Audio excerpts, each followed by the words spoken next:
todas las familias puedan ser felices y para que todos sus miembros puedan ser felices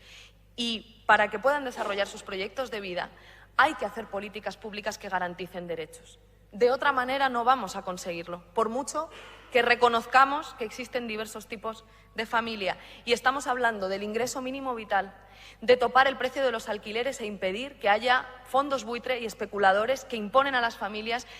precios abusivos en algo tan importante como la vivienda, que es un derecho fundamental, que además es lo que nos posibilita construir un hogar y, por tanto, también nos da acceso a otros muchos derechos. La subida del salario mínimo interprofesional, que, como sabéis, beneficia sobre todo a las personas más jóvenes de nuestra sociedad y también a las mujeres, que son las que están ocupando las posiciones más precarias del mercado laboral, del mercado de trabajo, o bajar la factura de la luz, o permitir que haya una lista de la compra donde los productos de primera necesidad, por ejemplo los productos de higiene femenina, tengan un precio razonable y asequible para todas las personas. Y también hay que hacer políticas públicas frente a la violencia machista que nos permitan proteger a todas las familias, que nos permitan reconocer socialmente que un maltratador nunca es un buen padre y que, por tanto, el Estado tiene una responsabilidad con las madres que están defendiéndose a sí mismas y a sus hijos e hijas frente a la violencia machista. Desgraciadamente, nuestra sociedad todavía criminaliza a mujeres como Juana Rivas o como María Salmerón o como María Sevilla o como Irune Costumero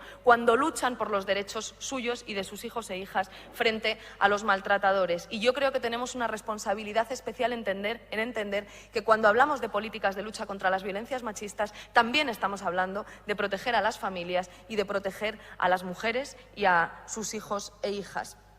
Necesitamos también políticas públicas de conciliación, lo decían los intervinientes. El plan Corresponsables, que hemos puesto en marcha en lo peor de la emergencia sanitaria y con una dotación económica todavía muy modesta de 200 millones de euros, es en pleno siglo XXI, la primera política pública de conciliación que se despliega desde el Estado, en coordinación con las comunidades autónomas y los ayuntamientos. Y tiene, como os digo, una dotación económica modesta de 200 millones de euros. Pero nos permite dar un paso de gigante, que es asegurar a las familias y particularmente a las mujeres, porque son las mujeres las que se ocupan en su mayoría de las tareas de cuidados, que van a poder dejar a sus hijos e hijas en lugares seguros mientras van al trabajo, pero también si lo que necesitan es tomar un café con unas amigas o ir a una cita médica o leer o ir a un concierto o al teatro. Es decir, que hacemos posible el derecho de conciliación de la vida profesional, de la vida familiar y también de la vida personal. Y necesitamos también educación, especialmente educación 0-3, pero educación pública de calidad en todas las etapas, y sanidad y políticas de atención a la dependencia que precisamente el Ministerio de Derechos Sociales y Agenda 2030, y felicito especialmente a su secretario de Estado, a Nacho Álvarez, han conseguido hacer un trabajo importante para revertir los recortes de las últimas décadas y para ir transicionando hacia un modelo más centrado en la persona, de atención domiciliaria y también de garantía de los derechos laborales de las que fundamentalmente mujeres son trabajadoras del servicio de ayuda a domicilio y pueden ayudar a la autonomía plena de las vidas de las personas en situación de dependencia. Algunas de las medidas las avanzaba la ministra de Derechos Sociales y Agenda 2030. Pretende, entre otras cosas, trasponer una directiva europea de conciliación que nos sitúe, por tanto, en la media de los países europeos en estas políticas. Y a mí me parece especialmente importante ese permiso de cuidado de 7 días al año, que nos permita cuidar no solamente a nuestros hijos e hijas, y no cuando haya una enfermedad grave, sino también por una contingencia común, sino que nos permita cuidar a nuestros convivientes. Si pensamos especialmente en las generaciones más jóvenes, con la precariedad, con la incertidumbre en la que muchas veces planifican sus proyectos de vida en esos años tan importantes, muchas veces la familia son amigos, amigas, personas con las que convives, con las que, por supuesto, no te une una relación de matrimonio o de pareja de hecho, pero que terminan siendo tu familia. En las familias, lo decía también Uge, hay muchas veces que la familia es una familia extensa o multigeneracional, donde no solamente viven papá y mamá, o mamá y mamá, o papá y mamá, papá y papá, perdón, o una sola mamá. A veces también vive la abuela o la tía, y necesitamos ser capaces de tener un permiso que nos permita cuidar por situaciones que se dan de forma cotidiana en nuestras vidas, no solo porque un niño o una niña se pone malo, sino porque un día tenemos una caída,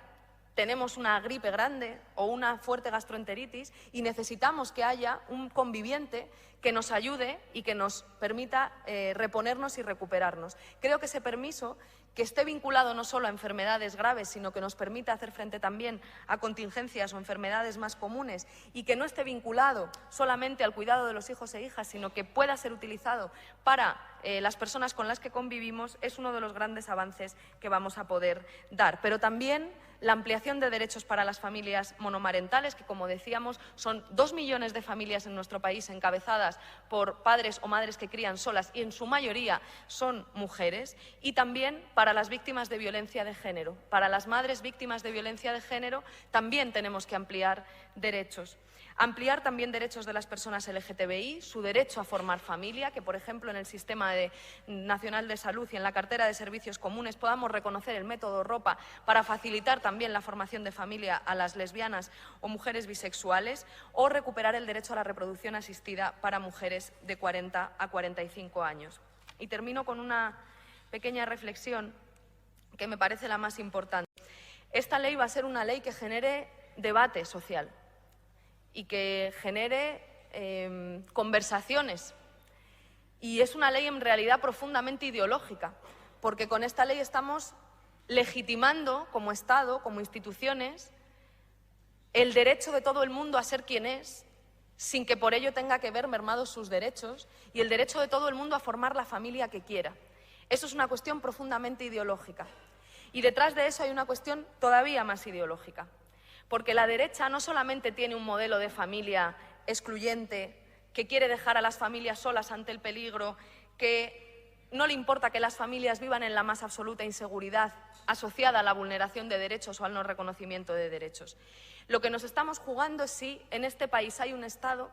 que da problemas o que da soluciones a las familias. Esa es la pregunta que nos estamos haciendo y que pretendemos con esta ley resolver en el sentido de las soluciones. El proyecto político que la derecha está poniendo encima de la mesa, las privatizaciones, las externalizaciones, el cierre de centros de salud, la no preocupación por la garantía del derecho al transporte, que en el caso, por ejemplo, de las mujeres rurales y de las familias rurales es fundamental para poder acceder a todos sus derechos, la derogación de las leyes de violencia de género, el permitir los alquileres abusivos y, por tanto, estar en contra de las normativas que nos están permitiendo topar y limitar los precios del alquiler.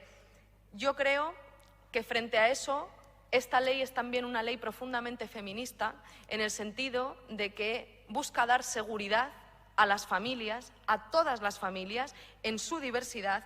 y eso implica garantizar derechos, apoyos económicos y también la legitimidad cultural e institucional para que nadie sienta que está haciendo mal cuando forma la familia que quiere, cuando convive con las personas que quiere, cuando es feliz con las personas que quiere y, por tanto, cuando decide hacer lo que en el fondo todas queremos hacer, que es ser felices junto a la gente que más queremos. Este Gobierno creo que tenemos muy claro que si la familia es aquello que más queremos, aquello que más amamos, todos los esfuerzos debemos dirigirlos a que encontremos y a que todas las familias encuentren reconocidos sus derechos y todos los apoyos, todas las soluciones por parte del Estado y de las administraciones para garantizar que todos y todas pueden ser felices. Eso es la convivencia, eso es cuidar de lo común y a eso nos vamos a entregar en cuerpo y alma para que esta legislatura, esta ley de familias, sea una realidad. Muchísimas gracias.